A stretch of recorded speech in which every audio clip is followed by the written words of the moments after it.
समस्या ह्याच होत्या की या एरियाचं एक महत्त्व म्हणजे काय की हा नैसर्गिक आपल्याला चांगला लाभला. एका साईडने हिल साईड आहे, डोंगर आहे, दुसऱ्या साईडने नदी आहे.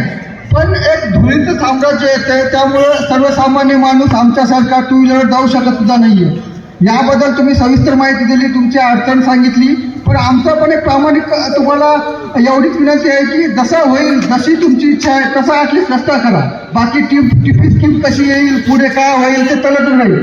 पण दैनंदिन जीवन जगताना ते धूळ, एकदा जर टू व्हीलरवर कुठलाही माणूस गेला तर पूर्ण अंगावर धूळ येते पूर्ण ती.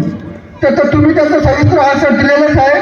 इथं आमचे अंकुश भाऊ आहेत. अंकुश भाऊच्या मार्गदर्शनाखाली आमचे बऱ्यापैकी इश्यू होतच राहतात, तुमच्यापर्यंत पोहोचतच असतात. पण मागच्या वेळेस पुण्यामध्ये आमचा लाईटचा इश्यू सॉल्व्ह केला होता. पण नंतर PMCचे ऑफिसर काही दिवसाला येतात आणि नंतर लाईट ऑफ होतात भाऊ इथले, या ब्रिजच्या पासूनचे. लाईटचा इश्यूचे काय करतात, 2 दिवस चालू करतात, तिसऱ्या दिवशी बंद करतात. बेसिक ज्या बेसिक गरजा आहेत, ज्या छोट्या एका कॉलवर होऊ शकतात त्या तो आहे, ते काय करतात, एकदा दोनदा तुम्ही सांगितलं नंतर बंद करून टाकतात. ॲटलिस्ट जो रस्ता ऑलरेडी त्या ब्रिजच्या पुढचा जो रस्ता चांगला आहे तो रस्ता क्लीन केला तरी तिथे धूळ कमी येणार आहे. तर या बेसिक गोष्टींच्या अपेक्षा आहेत सध्या तरी. पुढे टिपरी स्कीम झाल्यानं पुढचे कामं करता येतील.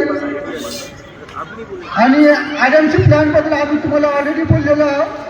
भविष्य काळात तो RMC प्लॅनबद्दल तुम्ही लवकर डिसिजन घेशाल त्यावर. धन्यवाद. आणि ते मंगेश सर, ते रोडला 9:30 वाजता हे चालते हायवा मोठे, ते पीक मध्ये बंद झाले पाहिजे.